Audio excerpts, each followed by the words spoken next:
इसका मात्र 20 रुपये रेट रखा था और ऑर्गेनिक का मेन बात, ऑर्गेनिक की मेन बात ये है कोई स्प्रे नहीं है और बहुत टेस्टी सब्जी बनती थी। लेकिन परेशान हो गए, ज्यादा होगी, सारे खा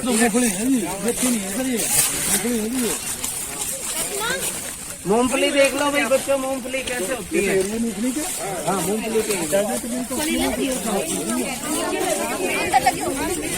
नीचे नीचे जमीन वही दिखा रहे हैं, वही दिखा रहे हैं। सर बोलो बात सुनो सर की सरसों के ऊपर एक्चुअली क्या है, ये एक प्लॉट है ट्रीटमेंट। अच्छा, थोड़ा ट्रीटमेंट है, ट्रीटमेंट सारे बायो कंट्रोल के हैं। ट्राइकोडर्मा थोड़ा है, ट्राइकोडर्मा के हमने अलग अलग आइसोलेट कलेक्ट किए, अलग अलग डिस्ट्रिक्ट से। हरियाणा के 16 डिस्ट्रिक्ट जहाँ मस्टर्ड उगाई जाती है वहाँ के यहाँ पे, और 16 डिस्ट्रिक्ट से ये लगाए 16 प्लाट बना 16 प्लाट। ये आरबीडी डिजाइन है, रेंडमाइज ब्लॉक डिजाइन, ठीक है जी।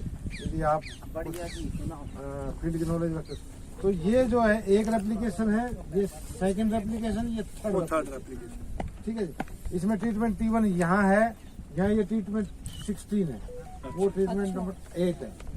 चेंज कर देते हैं ताकि कोई सॉइल में या कुछ गड़बड़ हो तो वो चेंज हो जाए। अब इसकी सारा डाटा लिया जाएगा, 3 बार रिपीट हो गया, उसके बाद जो डिजाइन लगता है उसे स्टैटिस्टिकल एनालिसिस करके और फिर इसको तैयार किया जाएगा भाई कौन सा ट्रीटमेंट बेस्ट, ठीक है जी। दीपक सर यहाँ पे ये जो मस्टर्ड नंबर जी जी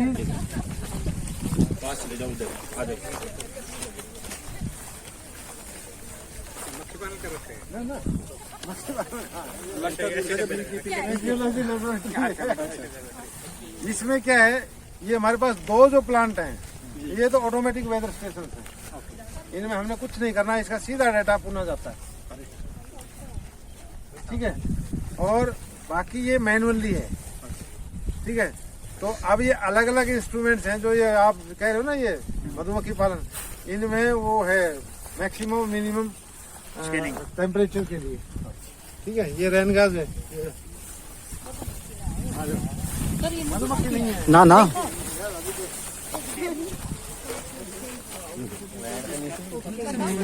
नहीं मधुमक्खी कहाँ से आ गई। मैक्सिमम मिनिमम टेम्परेचर, ये सुबह 7:15 पे कितने पे नापते हैं, दोपहर में 2:15, 2 बार इसको नापते हैं। इसमें जो है ना ये लगाते हैं सनशाइन के लिए। वास्तविक कितना हो रहा है।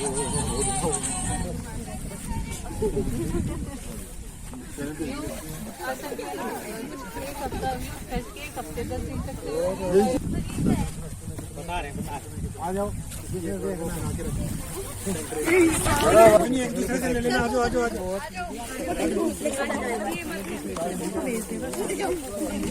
जो इंटरेस्टेड है देखो। क्रॉप वेस्ट जो आप खासतौर से जो हम राइस का रेजिड्यू है ना वो बर्न करते हैं, दूसरा भी कर देते हैं लेकिन दूसरा बहुत कम है, राइस का ज्यादा बर्न होता है। मैंने 25 साल करनाल एरिया में काम किया है और मैंने इसी इश्यू पे काम किया है, मैक्सिमम, तो वहाँ पे ये पूरा बहुत बड़ा इश्यू है। तो वहाँ इसमें क्या है, जब भी टेम्परेचर बढ़ेगा तो आपके सॉइल में जो बैक्टीरिया हैं, अपर लेयर जो 2 इंच के लिए उसके बैक्टीरिया ड्रास्टिकली कम हो जाता है। लेकिन क्योंकि सॉइल में एक बफरिंग कैपेसिटी बहुत ज़्यादा है, ये इतना नेचुरल, इतना स्ट्रॉन्ग सिस्टम है सॉइल का, ये फिर विदिन 1 मंथ उसको रिकवर कर देते हैं, वो नीचे से आ जाते हैं, ओवर मल्टीप्लाई हो जाते हैं और वो दोबारा से रिकवर हो जाते हैं। वो तो धरती माता की अपनी कैपेसिटी है, अदरवाइज जलते हैं, बैक्टीरिया भी जलते हैं, वो खत्म हो। तो जो रेजिड्यू बर्निंग का नुकसान है, हेल्थ इश्यू तो अलग है, लेकिन जो बड़ा नुकसान यही है जो आप बताएं, जो बैक्टीरिया को हम मार देते हैं, ये बहुत बड़ा नुकसान है। लेकिन फार्मर हाँ अब काफ़ी कंट्रोल में आ गई, हालांकि धुआं तो अभी भी है, पर वो मैं हालांकि विजिट, क्योंकि मेरा प्रोजेक्ट रहा है वहाँ पे, ऑस्ट्रेलिया के साथ एक प्रोजेक्ट था मेरा, मैं अभी विजिट करके आया हूँ। बर्निंग बहुत कम है, 90% कंट्रोल है, लेकिन पोल्यूशन उतना ही है दिल्ली में, तो ये समझ में नहीं आ रहा। इधर इंडस्ट्री इसका मतलब कुछ और भी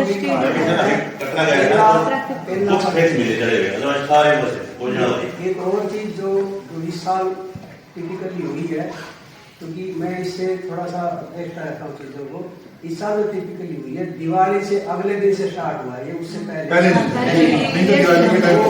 दिवाली भी एक बहुत बड़ा कारण, वो बढ़ गया, वो धुआं उड़ता है नहीं, मौसम ऐसा है, वो नहीं अच्छा लगता है, उसमें हम ओवर हेड करते रहते हैं, वो ऐसा ही अकेले पराली पे भी ना करके और चीजों की पराली को हम कहाँ यूज कर सकते हैं? पराली के बहुत यूज है, उसकी बेल्स बना के बाहर निकालते हैं, उससे इथेनॉल बनता है, उससे उसकी ब्रिकेट्स बना के बहुत सारी जगह यूज होता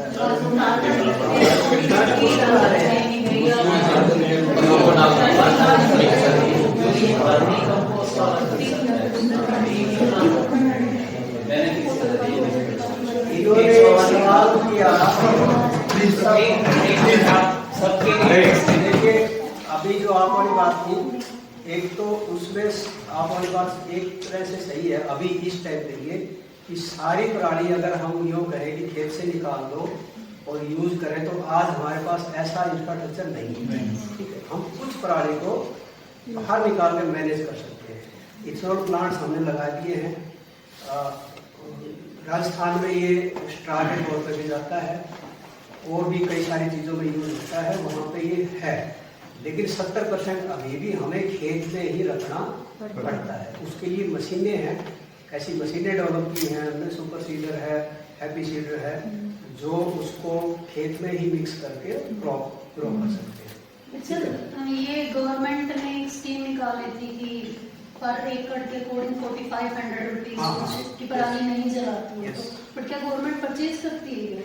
नहीं, गवर्नमेंट दो चीजें कर रही है, जो आग नहीं लगाएगा और पराली उठवाएगा किसी से, मान लिया मैं पराली उठाने वाला हूँ, मैंने इंडस्ट्री लगा रखी है, तो 1500 रुपये गवर्नमेंट उस फार्मर को देगी कि आप इसको नहीं जला रहे, और 1500 रुपये उसको देती है जो उठाता है, ठीक है। उसको सस्ती पड़ गई, 30,000 रुपये का गैप आ गया ना, तो वो फिर आगे जाके इंडस्ट्री में यूज करता है।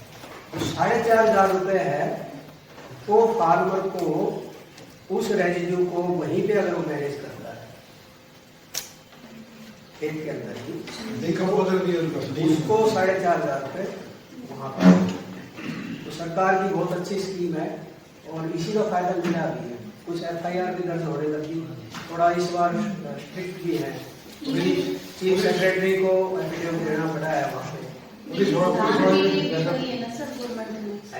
धान के लिए भी करा है ना, कि अगर आप धान से अगर आप शिफ्ट करोगे दूसरी क्रॉप पे, तो वो तो आपको 7,000 रुपये तक देंगे अगर आप धान नहीं लगाएंगे। लेकिन अजीब बात है, ये बहुत ही अजीब है, क्योंकि हम तो अपना डाटा देखते रहते हैं ना, जब ये कहा था कोई रिकॉर्ड तो नहीं करा। सबसे पहले मैं आड़ी साहब का वेलकम करूँगा इस मीटिंग में। हमारे जो आड़ी साहब हैं, उनका जो स्पेशलाइजेशन है वो वीड कंट्रोल है, एग्रोनॉमी वीड कंट्रोल, और ये एक इंटरनेशनल लेवल के साइंटिस्ट हैं, बहुत से देशों में विजिट कर चुके हैं। इनके प्रोजेक्ट्स जो हैं वो इंटरनेशनल लेवल के प्रोजेक्ट्स को इन्होंने बहुत हैंडल किया है।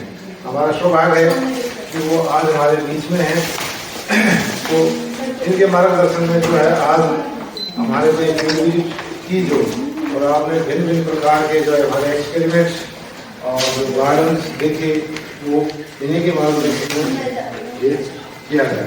अब मैं डॉक्टर साहब से निवेदन करूँगा कि वो आपसे रूबरू कर देंगे।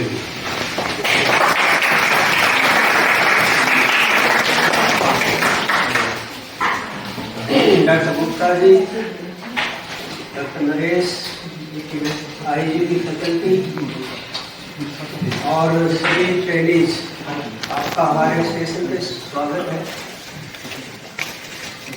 सौभाग्य हमारा हमारे स्टेशन पे आए, इस बहाने आए। वैसे तो पता नहीं कभी आते या नहीं आते, क्योंकि एग्रीकल्चर का राज्य का कोई ज़्यादा सा लिंक है नहीं। ने लिंक बनाया, इसके लिए इनका बहुत बहुत धन्यवाद।